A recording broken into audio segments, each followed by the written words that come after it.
Hola a todos, les saluda la maestra Tere. En este video vamos a estudiar qué son las distribuciones muestrales y el teorema del límite central. Con esto nos vamos a adentrar a la inferencia estadística. Recordaremos algunos conceptos importantes para el desarrollo de este tema, los cuales son muestra, población e inferencia estadística. Una población es la totalidad de observaciones de interés. El número de observaciones puede ser finito o infinito y esto representará el tamaño de la población. Algunas poblaciones son tan grandes que en teoría se consideran como infinitas. Por ejemplo, la población formada por todos los mexicanos, por ser una cantidad muy grande, en estadística se podría considerar como una población infinita. Por otra parte, podemos notar que cada observación en una población es un valor de una variable aleatoria X que tiene alguna distribución de probabilidad. Por ejemplo, si consideramos el lanzamiento o el resultado, que la población consiste en el resultado de lanzar dos monedas al aire en repetidas ocasiones, podemos darnos cuenta que la cantidad de sellos en cada lanzamiento es el valor de una variable aleatoria X que puede tomar los valores 0, 1 y 2 y que tiene una distribución de probabilidad binomial, por lo que se dice entonces que la población es binomial. En el caso de que las observaciones de la población tengan una distribución normal, por ejemplo, se diría que la población es normal. En general, una población f de x es aquella cuyas observaciones tienen una distribución de probabilidad f de x. Otro concepto que nos interesa es el de muestra, la cual se define como un subconjunto de una población. Nuestro interés por la muestra es debido a que si se elige adecuadamente, esta nos puede proporcionar información para hacer inferencia o sacar conclusiones sobre una población. Hacer inferencia significa hacer estimaciones de la población a partir únicamente de datos de la muestra. ¿Y a qué nos referimos con una muestra adecuada? Se dice que una muestra es adecuada o representativa de la población si se forma eligiendo aleatoriamente sus componentes, y en ese caso se le llama muestra aleatoria. Cuando ésta se forma con los datos elegidos por conveniencia, por ejemplo, se dice que es una muestra sesgada, y realmente esta no será representativa de la población. Una muestra aleatoria simple debe ser recopilada de tal forma que todos sus elementos o los elementos de la población tengan la misma probabilidad de ser seleccionados. Una opción sencilla para formar muestras aleatorias simples sería utilizar en Excel la función aleatorio entre. Por ejemplo, supongamos que para un estudio en una empresa que cuenta con 1000 empleados, requiere formar una muestra de tamaño 20. Para ello, lo primero sería asignar a cada empleado un número del 1 al 1000. Luego, ingresar en el Excel la función aleatorio entre, donde se pone como dato inferior el 1 y como dato superior el 1000. Al dar clic en el botón de aceptar, Excel arrojará un número que fue seleccionado al azar de entre estos dos números. Se repite este proceso hasta completar los 20 números que corresponden a la muestra de los 20 empleados de la empresa. El objetivo principal de analizar una muestra aleatoria es hacer inferencias de toda la población sin la necesidad de analizar la población completa, ya sea porque hacerlo requiere mucho trabajo o muchos recursos, entre otras cosas. Entre los datos que comúnmente se requiere inferir de la población a partir de la muestra se encuentra la media, la proporción y la varianza o desviación estándar. A estos valores se les denomina estadísticos si se calculan de una muestra, pero a estos mismos valores se les denomina parámetros si se calculan de una población. Para representar la media en una muestra se utiliza X barra y para la media en una población, mu. Para la proporción en una muestra se utiliza P gorro y para la proporción en una población simplemente P. Para la varianza y la desviación estándar, en una muestra se utiliza S y en una población la letra sigma. Algunos ejemplos donde calculan algún estadístico como estos para inferir su parámetro correspondiente en la población son los siguientes. Si se desea conocer la vida útil promedio de cierto dispositivo que se fabrica a gran escala, sería imposible calcular la vida útil de todos y cada uno de ellos. Así que se tiende a elegir una muestra aleatoria representativa, a la cual se le calcula el promedio, la vida útil promedio, es decir, el estadístico X barra. Luego entonces, con base a este valor, se podría inferir el parámetro mu, que es la media de todos los dispositivos fabricados. Otro ejemplo ocurre comúnmente en el periodo de elección de presidente de la República. Previo a las elecciones, es muy común que realicen encuestas para conocer la proporción de mexicanos que votaría por cierto candidato. En este caso, no encuestan a todos los mexicanos, sino que seleccionan muestras aleatorias y calculan la proporción de la muestra que votaría por cierto candidato, es decir, calculan P-gorro. Luego utilizan este estadístico para inferir la proporción de toda la población que votaría por cierto candidato, que es con la letra P. En general, si se tiene una población de la cual se necesita calcular algún parámetro, ya sea la media, la proporción, la varianza o la desviación estándar, se obtiene una muestra aleatoria y a ella se le calcula el estadístico correspondiente. Por ejemplo, si se interesa por el parámetro mu, se va a calcular el estadístico X barra. Este estadístico nos dará una estimación del parámetro de la población. Pero, ¿qué pasa si se toma otra muestra? Como es una muestra distinta, el estadístico lo más seguro es que sea distinto al de la muestra 1. Sin embargo, también se considerará como un estimador del parámetro de la población. De hecho, si se calcula el estadístico a varias muestras, la pregunta sería, ¿qué tan diferentes serían entre sí los estadísticos entre todas las muestras? Por esta variación en los valores de los estadísticos es que también se les considera como variables aleatorias y por ende tiene que contar con una distribución de probabilidad. A la distribución de probabilidad de un estadístico se le denomina distribución muestral. Aquí tenemos entonces lo que es una distribución muestral. Por consiguiente, se puede tener una distribución muestral para la media, una distribución muestral para la proporción y una para la varianza o desviación estándar. Veamos un ejemplo muy sencillo de cómo realizar una distribución muestral de la media. La población consiste en un grupo de 5 estudiantes cuyo promedio académico aparece en esta tabla. El estudiante 1 tiene 6, el 2 9, el 3 10, el 4 8 y el 5 tiene un 7. Se pretende seleccionar muestras aleatorias de 2 estudiantes y hacer una distribución muestral de la media para conocer cuál sería el comportamiento de este estadístico en todas las muestras. Para formar las muestras, se pueden elegir sus componentes con reemplazo o sin reemplazo. Con reemplazo significa que se elige un estudiante al azar, se anota su promedio. Luego este estudiante se incluye nuevamente en la población y tiene la posibilidad de ser elegido nuevamente. De esta manera, una muestra podría contener 2 veces el mismo promedio del mismo estudiante. Ahora, sin reemplazo significa que se elige un estudiante al azar, se anota su promedio y este ya no se devuelve a la población. Y para elegir el segundo, este ya no se tomará en cuenta. Veamos qué pasa con la distribución si el muestreo se hace con reemplazo y sin reemplazo.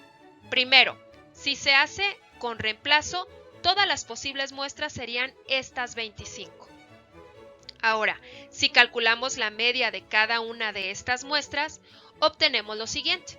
Para la muestra 1 la media es 6, para la 2 es 7.5, etc. Así que también podemos observar que cada una de estas medias se repiten, ¿verdad? Entonces hacemos una tabla donde ubicamos o donde indicamos la frecuencia de las medias y obtenemos lo que se conoce como distribución muestral de la media. donde se indica, por ejemplo, que la media 6 aparece una sola vez en los 25 datos y su probabilidad es de 0.04. La media 6.5 aparece 2 veces, entonces su probabilidad es 2 entre 25, que es 0.08, y así con las demás. También podemos expresar esta distribución de las medias en un histograma como el siguiente, donde podemos ver que su distribución se asemeja a la distribución normal. Se puede observar que los promedios con más alta probabilidad de ocurrir se encuentran alrededor de 8. Por ejemplo, la probabilidad de que se obtenga una calificación entre 7.5 y 8.5 es de 0.52, es decir, el 52%. Y además existe una probabilidad muy baja de que se obtenga una calificación media en la muestra alejada de 8, como lo es el 6 y el 10. Ahora, como la población es pequeña, se puede obtener fácilmente el parámetro μ, el cual resulta que es 8.0. Esto significa que la distribución muestral de la media nos ayuda a inferir el valor de la media poblacional gracias a que los valores de las medias muestrales más probables son los que se encuentran o se acercan más a la media poblacional. Incluso también sucede si el muestreo se hiciera sin reemplazo. Para corroborarlo, veamos lo siguiente. Si se obtienen muestras sin reemplazo, considerando las permutaciones, por ejemplo, a lo más se formarían estas 20 muestras. Calculamos sus medias, hacemos la tabla de distribución de probabilidad y su correspondiente histograma. Podemos notar nuevamente que la mayor probabilidad de las medias muestrales se encuentra entre 7.5 y 8.5. En este caso es el 60%. Ahora, si consideramos un muestreo sin reemplazo, pero incluyendo únicamente las combinaciones distintas, formaríamos a lo más estas 10 muestras. Luego, calculando sus promedios, obtendríamos la siguiente distribución muestral, la cual sigue cumpliendo que la mayor probabilidad de las medias se encuentra entre 7.5 y 8.5. Por lo tanto, hemos mostrado que para estas 3 muestras o estos 3 tipos de muestreo se obtienen distribuciones muestrales de la media con comportamientos similares. Por otra parte, si elegimos cualquiera de estas 3 distribuciones y calculamos la media de todas las medias muestrales, lo que es lo mismo a la esperanza matemática de X barra, obtenemos que su valor es 8. Es decir, si lo hacemos para esta es 8, para esta también y para esta también. ¿Ok? Entonces, la esperanza matemática de las medias muestrales es 8, lo cual es exactamente igual al parámetro μ, es decir, a la media poblacional. Este resultado es importante ya que establece que el promedio de todas las medias muestrales es igual a la media poblacional. Con respecto a la varianza y desviación estándar de las medias muestrales, tenemos estas fórmulas que indican que la varianza de las medias muestrales es igual a la varianza de la población dividida por el tamaño de las muestras. Y de esto se deduce la desviación estándar, que dice que la desviación estándar de las medias muestrales es igual a la desviación estándar de la población dividida por la raíz del tamaño de la muestra. Por ejemplo, en nuestro caso, la desviación estándar de la población es de 1.58. Así que, utilizando esta fórmula, la desviación estándar de las medias muestrales sería de 1.58 entre raíz de 2, que es 1.11. Analizando la fórmula de la varianza de las medias muestrales, podemos darnos cuenta que entre mayor sea el tamaño de la muestra, menor será el valor de la varianza. ¿Esto qué significa? Que para muestras más grandes, la dispersión entre la media poblacional y la dispersión entre la media poblacional y las medias muestrales será menor. El teorema del límite central nos da información importante sobre la distribución de las medias muestrales. Nos dice que la distribución de las medias muestrales de tamaño mayor o igual a 30, tomadas de una población con media mu y varianza sigma cuadrada, será normal, con media mu que viene siendo igual al de la población y varianza sigma cuadrada entre n.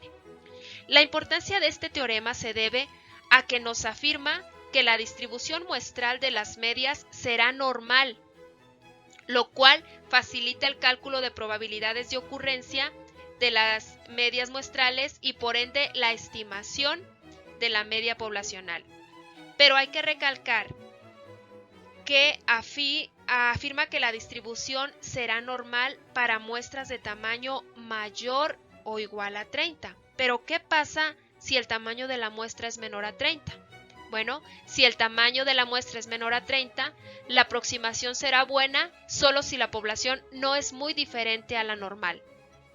Si la población es normal, por ejemplo, la distribución muestral de la media seguirá siendo una distribución normal exacta, sin importar qué tan pequeña sea la muestra. Esto porque como tal la población ya es normal.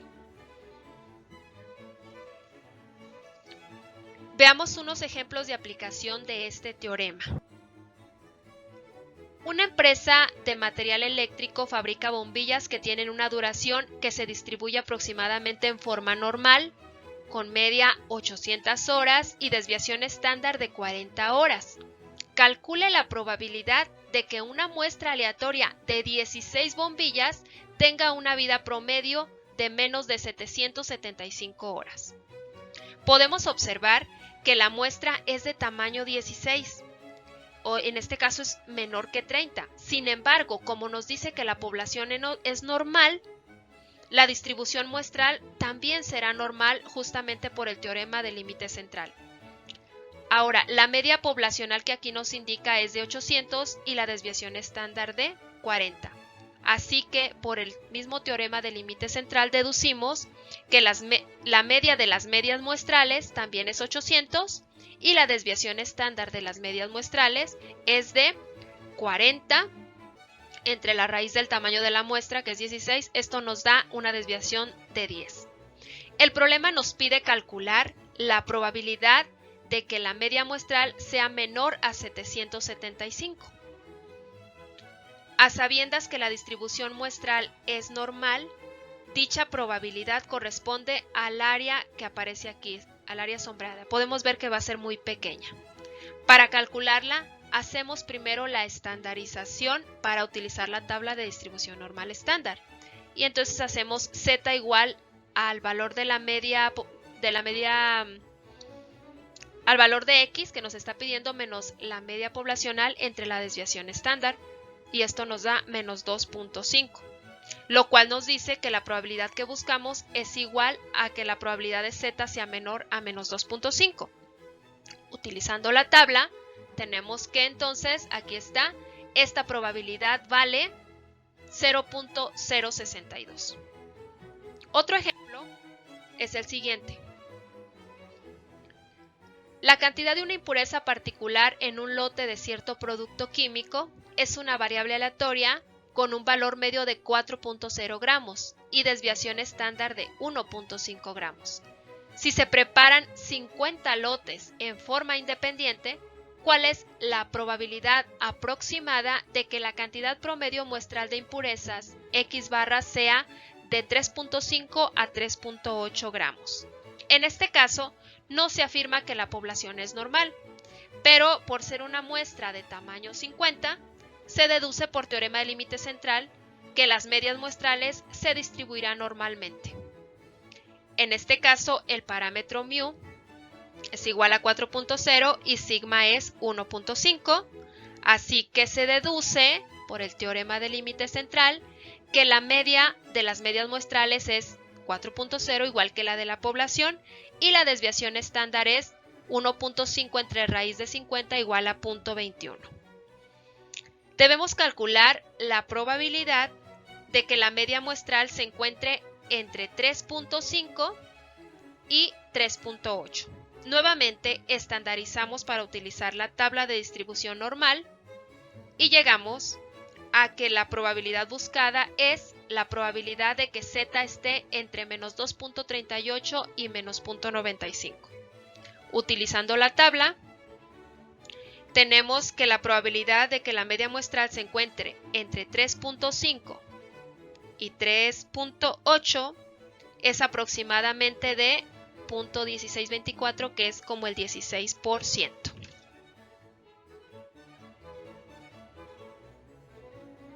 Hasta aquí hemos estudiado acerca de la inferencia sobre una sola media poblacional, pero existen casos en que se tiene el interés en comparar dos medias poblacionales, es decir, conocer la distribución de μ1 menos μ2, donde μ1 es la media de la población 1 y μ2 es la media de la población 2.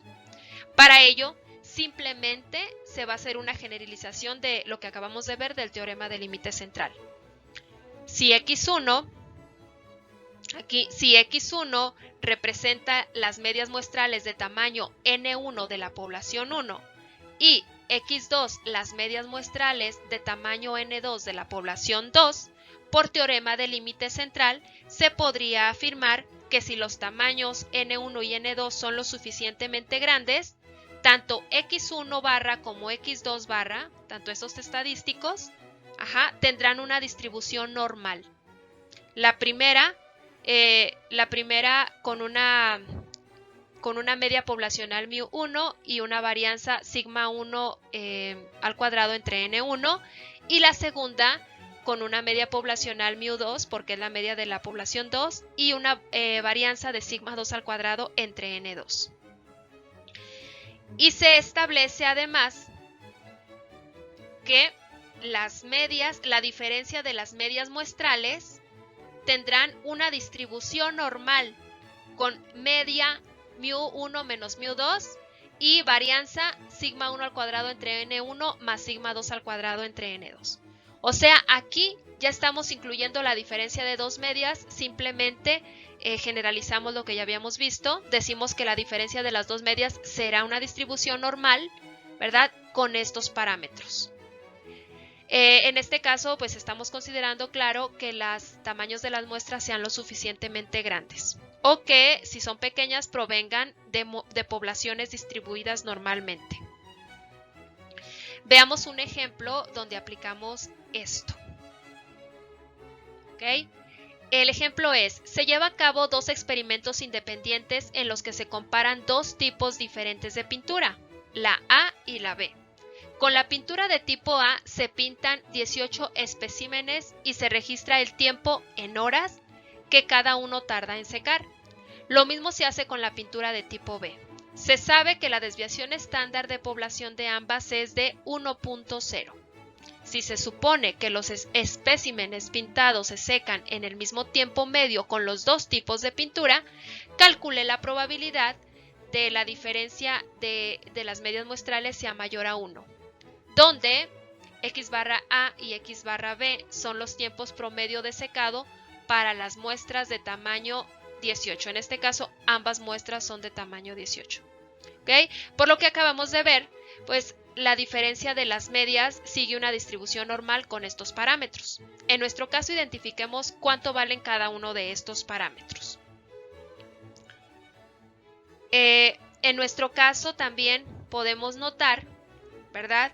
Como para ambas pinturas el tiempo promedio de secado es igual, entonces μ1 menos μ2 va a ser 0, porque como las dos medias poblacionales son iguales, su diferencia va a ser 0. Entonces aquí tenemos que la diferencia de las medias tiene una distribución normal con media 0. ¿Y cuál sería la varianza?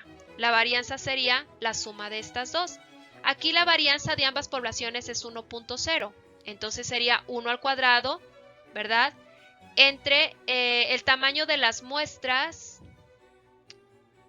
El tamaño de las muestras es 18. Entonces aquí es 18. Entonces un 18avo más un 18avo simplificado nos quedaría un noveno.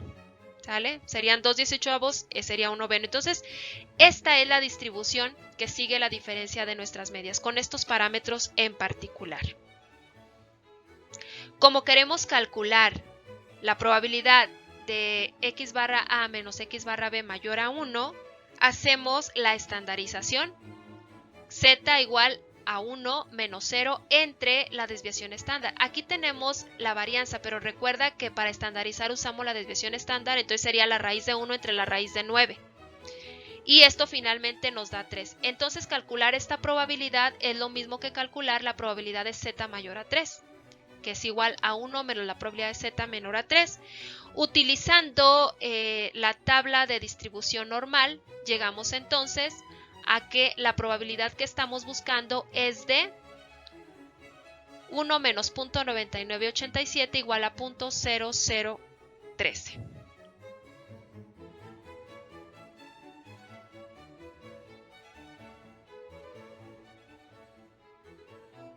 Pues bien, haciendo una revisión de todo lo que acabamos de ver, concluimos que se estudió el concepto de población, muestra, inferencia estadística y distribución muestral.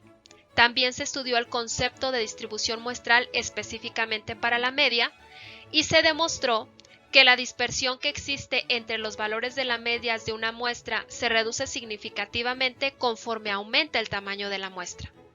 Además, se revisaron las fórmulas para encontrar su media y desviación estándar o la media y desviación estándar de las distribuciones muestrales para la media y se concluyó por el teorema del límite central que se distribuye normalmente siempre y cuando el tamaño de la muestra sea de al menos 30 elementos. Pues bien, esto es todo por hoy. Espero haya quedado claro el tema. Aquí alguna de la referencia utilizada para esta presentación. Gracias, hasta pronto.